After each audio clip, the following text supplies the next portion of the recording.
Rozanna, and I'm glad to be here at the Dario Studios to share with you my ideas, hopefully some enlightening, to help you learn how to play the violin or viola. In this segment, I'd like to focus more on how we hold or balance the violin or viola. Again, the same principles of balance come into play when we talk about holding our instrument. At the same time, there's another principle that we must be acutely aware of, and that is gravity.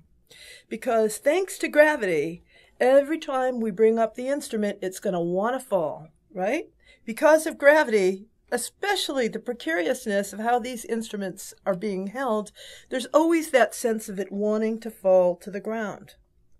So many players, whether consciously or unconsciously, try to solve this problem by doing various things, such as gripping in some way where the neck and the shoulder create almost like a vice to hold that instrument into place. Well, while this is a temporary solution, try doing that without the instrument and see how it feels. Imagine going through your day that way. It's not so comfortable. And over time, you may find that you begin to have physical ailments. That is why I believe it's actually possible to use the torso and the muscles, including the external obliques, to be able to support ourselves so that we can actually use gravity to enable the instrument to actually fall into our body. So to begin this process, I'd first like to examine how a country fiddler would play the violin, because it actually shows us the first step in understanding how to balance the instrument. To balance the instrument, we have to be able to begin with something as simple as bringing up our instrument, like so, and resting it on our body, and doing so without it falling to the right or to the left.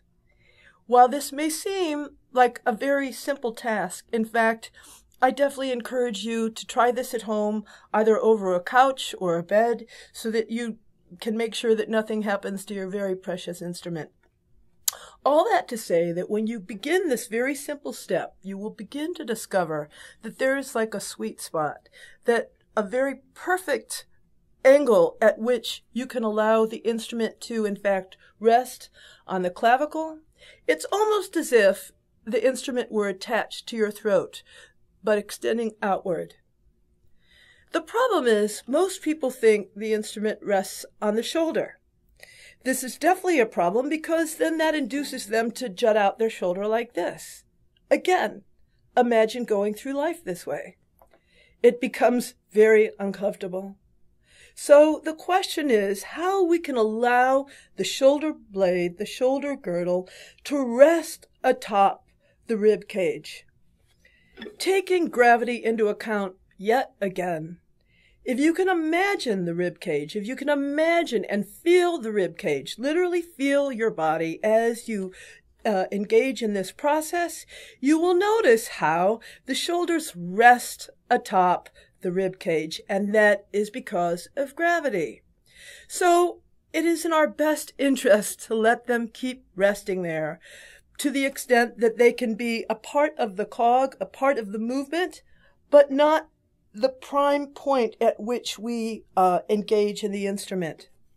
So, again, bringing up the instrument very naturally, very easily, just allow it to rest on your body. And then I want you to simply look to the floor, allowing yourself to curl your spine.